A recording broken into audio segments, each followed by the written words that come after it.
Of course, nothing ensures a happy, stable marriage like epoxying up your boat projects on the kitchen table after everyone's gone to bed.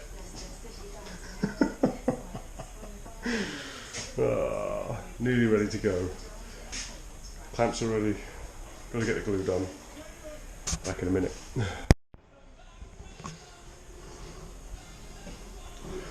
That's it. It's laid up.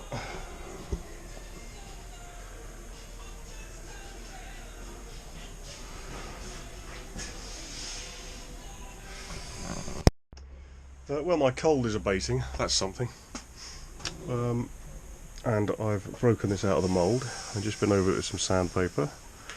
Put the dowels in there, I'm just going to trim those up. It's come out very well.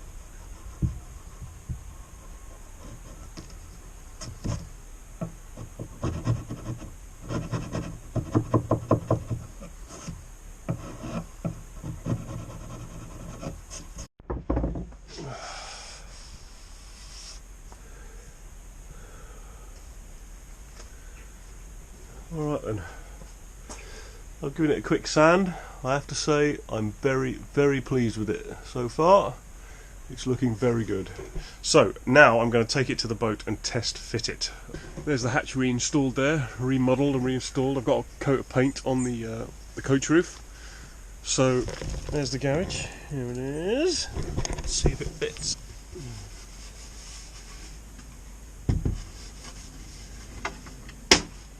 Here, come and have a look at this.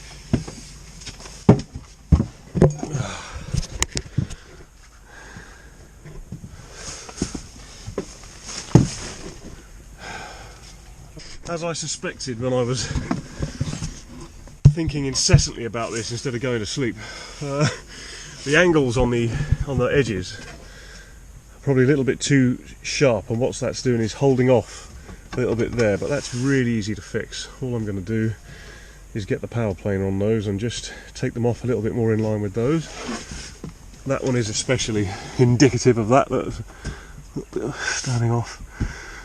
So it's touching everywhere except this edge, which means really I've just got to trim these back a bit and it'll fit in beautifully. Obviously that's the point of having this fit up, is to make sure that that's beautiful. Just to make sure that it does fit before I varnish it and finish it. Look at that, lovely. Alright, and I think that when that's varnished in, that's going to look absolutely great. It'll be the same colour as the hatch and the same colour as the new fore hatch that I made. Beautiful. Alright, today I'm going to do a little bit of fillering so that tomorrow I can fair and do the last coat of epoxy paint. And we're really making progress then, starting to feel good.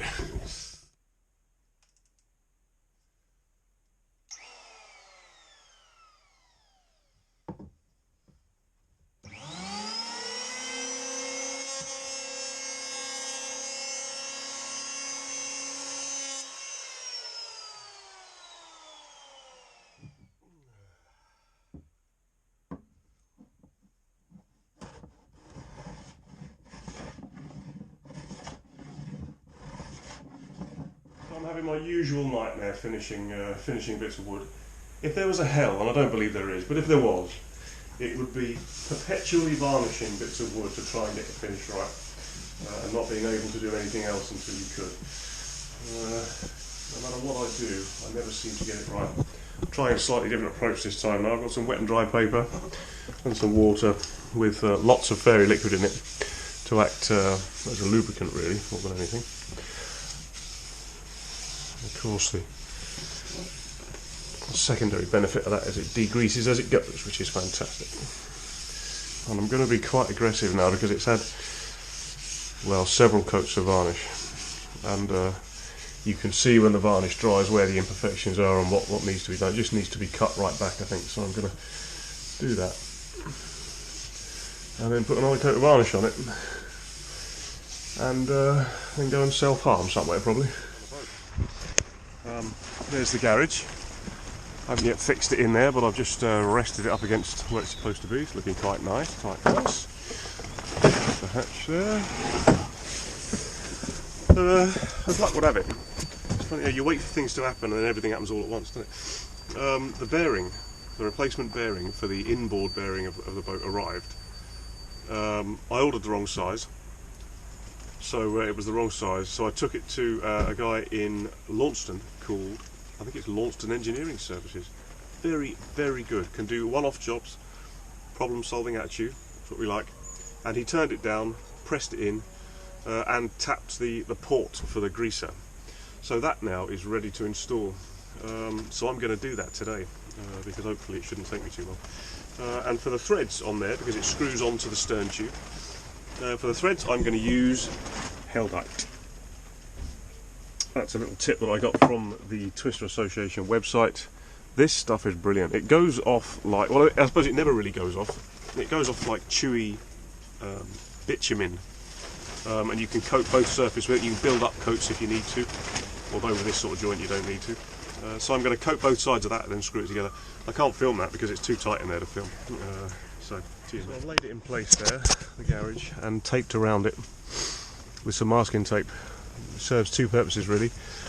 When I put the Sikaflex under this before I screw it down, obviously that will squeeze out, and if that masking tape is there, it'll be very easy to just run a form along the corner there and then peel the tape off. It look really, really neat and lovely. The other really useful thing is that gives me a boundary for drilling, because the angles here, I mean that angle's not too bad, but to guess that from inside the boat, because this is curved, that would be tricky.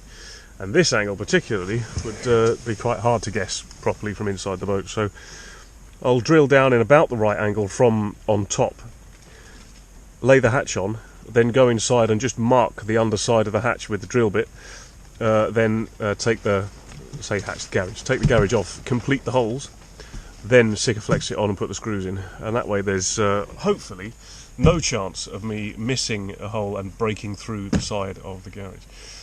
That'll make sure it's in the right place and the fixings are going in the right direction. Should be a winner. I have drilled my holes all along here. Now I'm going to rest the garage back where it was and just start those holes off from the inside.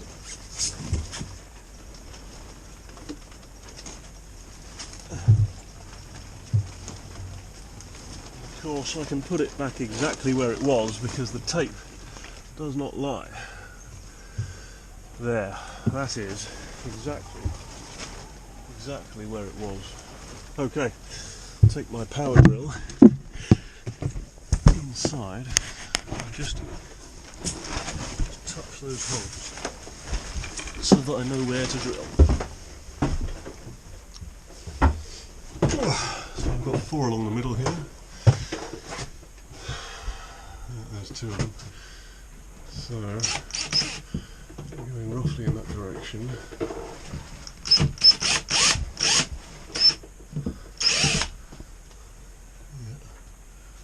And there. So and there, it's just a touch.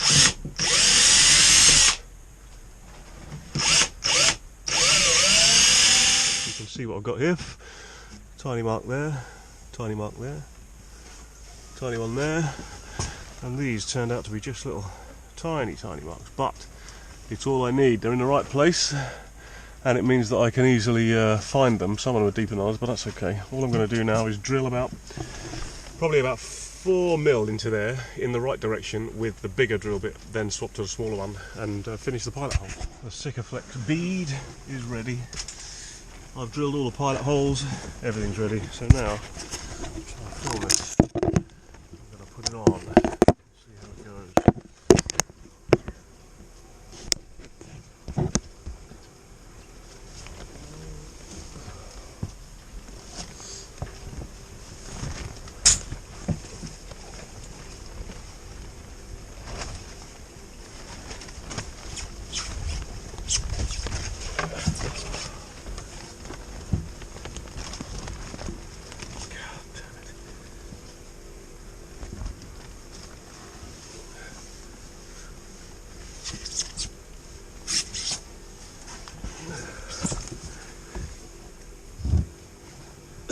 Always something.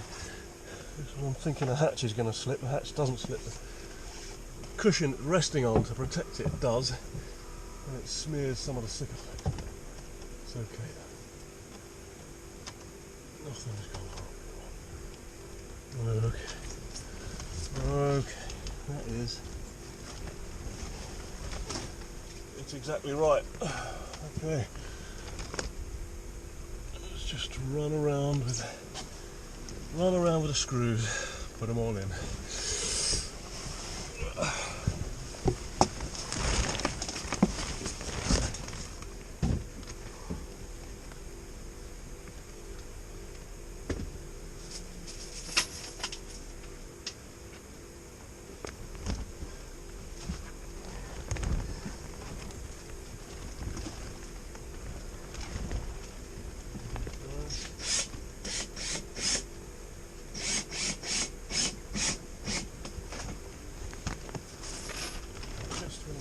First few in, all I'm doing is watching to see the thing move. I'm not tightening them up.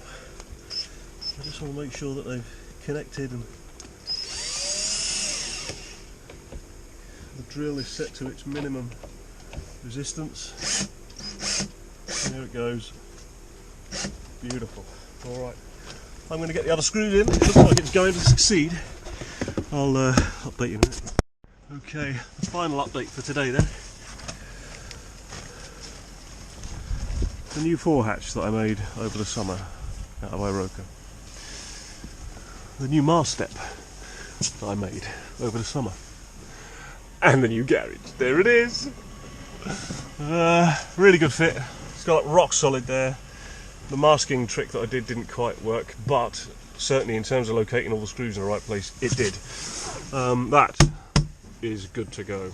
Oh, and there's the hatch that I refinished as well. So now, when you look aft to forward, I mean, that's a nicer view, isn't it, though? That's a nicer view. There it is. Alright, so now I have to decide what to do next. Cup of tea, I think, because for today, and for a winter's day, this is quite an achievement, I think. I've reinstalled the warp drive. I've got the bearing and all that back in there. And put the shaft and the propeller in and coupled it up. I haven't aligned the engine. And when I tried to refill the greaser with the new grease, as usual it's a rabbit hole, so I'm going to take the greaser home and recondition it a little bit, fill it, bring it back, bolt it on, and then that job really is done. I've just got to check the alignment on the engine and check the torque settings on the coupling there. It's one of those R&D coupling. And that's done. That bit's all done now. What I need to do is paint it with the HB hardtop, the 2-part polyurethane paint. It's going to get 2 coats of that. Now that garage is on, I can do that. You know, before it was obviously a little bit stuck. So I'll do that. But before I do that, I've got to do the cockpit because I'm going to be using some of that paint in the cockpit as well, and I don't want to waste any. So a brief chat about the cockpit, perhaps next time. Now it's a cup of tea and a good day, and home to service the greaser.